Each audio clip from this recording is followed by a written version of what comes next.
बिस्मिल्लाहिर्रहमानिर्रहीम। अस्सलाम वालेकुम।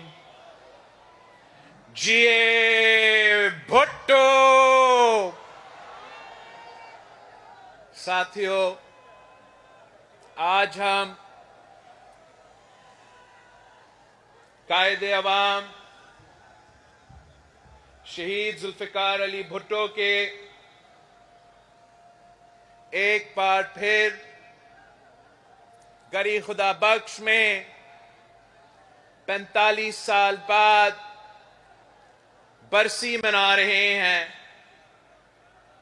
उस कायदे अवाम का जिन्होंने पाकिस्तान को आईन दिया, पाकिस्तान के अवाम को वोट की ताकत दी, पाकिस्तान के गरीबों को आवाज दी, पाकिस्तान के किसानों को जमीनों का मालिक बनाया, पाकिस्तान के मजदूरों को ताकत दी और पाकिस्तान को एक एटॉमिक पावर बनाया था।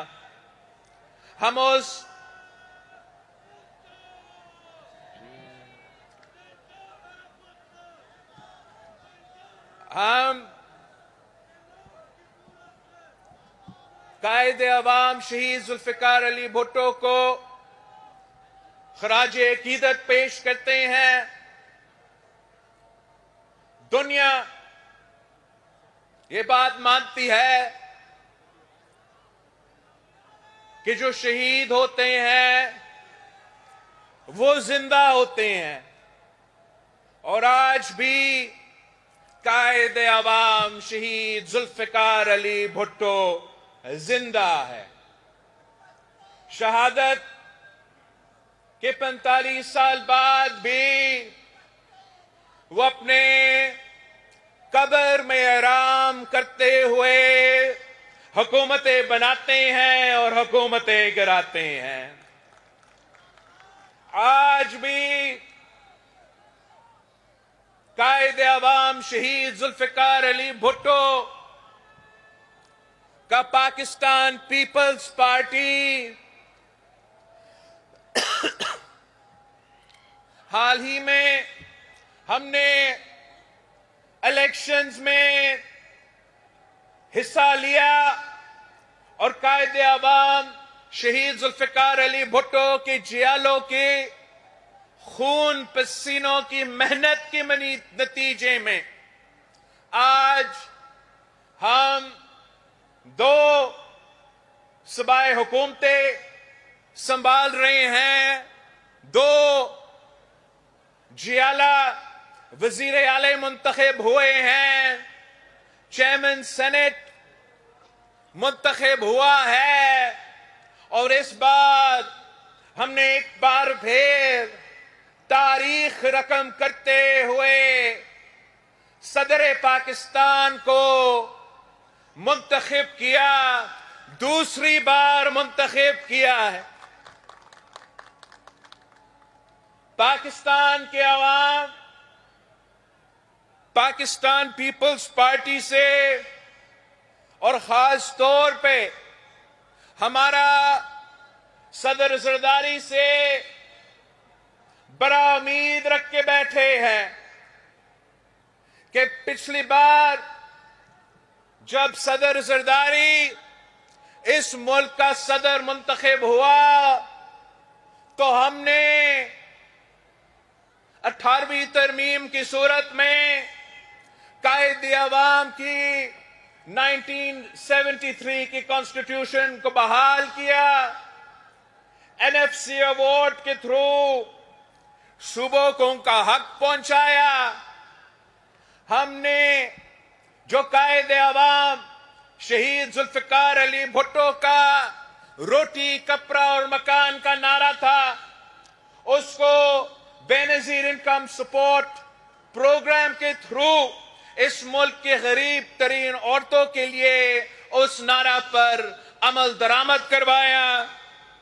और आज जब सदर जरदारी इस दफा मुंतखब हुआ तो मुंतखब होते हुए हमने कायदे अवाम शहीद जुल्फिकार अली भुट्टो के अदालती कत्ल केस में, जो केस जब पिछली बार सदर जरदारी सदर पाकिस्तान था तो अदालती रेफरेंस भेजा गया और 12 साल बाद हमें सुप्रीम कोर्ट ऑफ पाकिस्तान से अब यह वाज़े हो गया है कि कायदे अवाम शहीद जुल्फिकार अली भुट्टो के साथ नाइंसाफी हुआ और फेयर ट्रायल नहीं मिला। ये तारीखी कामयाबी आपकी कामयाबी है, पाकिस्तान पीपल्स पार्टी के तमाम कारकुनों की कामयाबी है, पाकिस्तान के हर जमहूरी पसंद जो अवाम है उनका कामयाबी है। और हमने इस सफर को आगे लेके चलना है। पिछले बार जब सदर जरदारी ने यह ओहदा संभाला तो रेकन्सिलिएशन का मुफाहमत का सियासत मुतरफ करवा के चार्टर ऑफ डेमोक्रेसी पे अमल दरामद हुए और मुल्क में पॉलिटिकल स्टेबिलिटी, इकोनॉमिक स्टेबिलिटी और जमहूरी स्टेबिलिटी आया था। तब भी बहुत से ऐसे कुव्वतें थे जो जमहूरियत में यकीन नहीं रखते थे, हर वक्त वो साजिशें पकाते रहते थे, मगर सदर जरदारी ने उन तमाम साजिशों को नाकाम करवाया। आज भी कुछ ऐसे सियासतदान हैं जो पीएनए पार्ट 2 लेकर आना चाहते हैं, कुछ ऐसे सियासतदान हैं जो अपने जाती अना की वजह से वो इस मुल्क की किस्मत के साथ खेलते हैं, इस मुल्क के अवाम की किस्मत के साथ खेलते हैं। और अब वो साजिश पका रहे हैं कि वो धांधली का ढोल बजा के एक बार फिर इस मुल्क में पॉलिटिकल इंस्टेबिलिटी लेकर आना चाहते हैं और इकोनॉमिक स्टेबिलिटी को जारी रखना चाहते हैं। हम इन तमाम कुव्वतों को याद दिलवाना चाहते हैं कि जब कायदे अवाम शहीद जुल्फिकार अली भुट्टो इस मुल्क का वजीर आजम था तो कुछ ऐसे साजिशी कुव्वतें 9 सितारे बन के एक मुहिम चलाए थे। उनका ख्याल ये था कि वो कायदे अवाम शहीद जुल्फिकार अली भुट्टो को हुकूमत से निकाल के खुद हुकूमत में आएंगे, मगर इनकी तहरीक के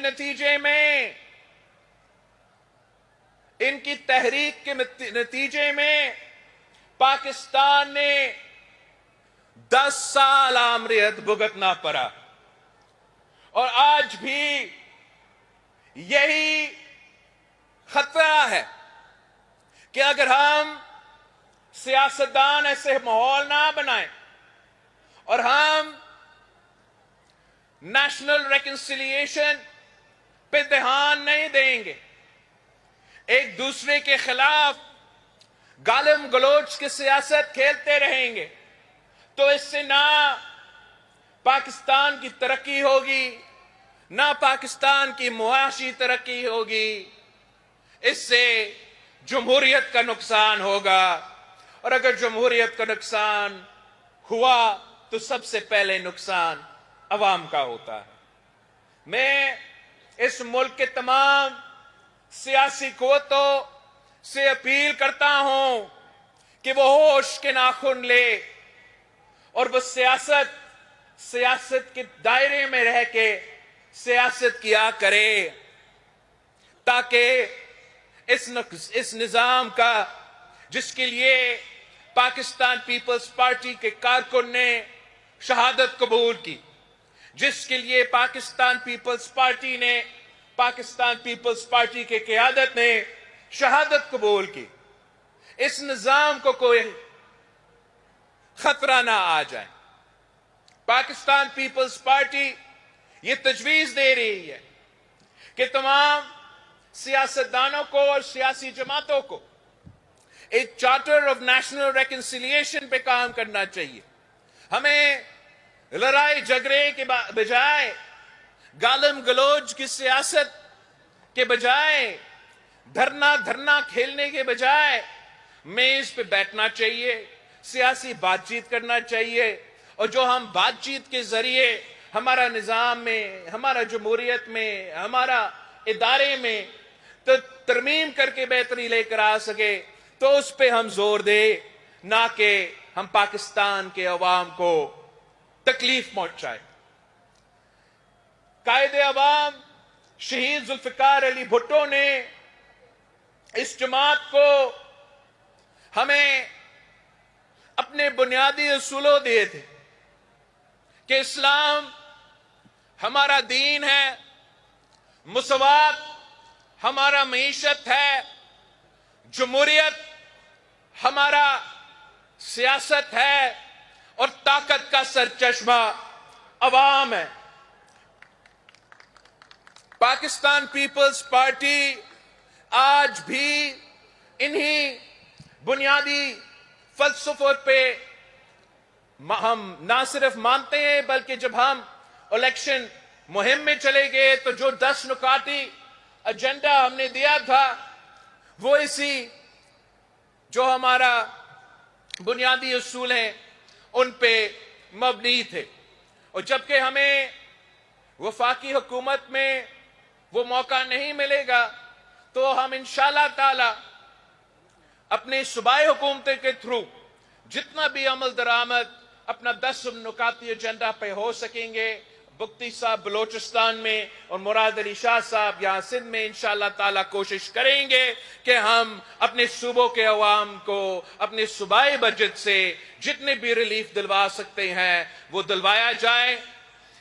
इसलिए इस वक्त जो मुल्क में मुआशी बहरान है, जिस महंगाई, बेरोजगारी और गुर्बत की वजह से हमारा अवाम परेशान है, सियासतदानों का और हुकूमत का पहला तरजीह ये होनी चाहिए कि हम पाकिस्तान को, अवाम को इस बहरान से निकालें। और जहां हम सूबाई सतह पे अपना किरदार अदा करेंगे, वहां इंशाअल्लाह ताला हम वफाकी सतह पे भी वो किरदार अदा करने के लिए तैयार है, जिससे हम मिलके इंशाअल्लाह ताला पाकिस्तान को, अवाम को इस मुआशी बुरान से निकाला जाए।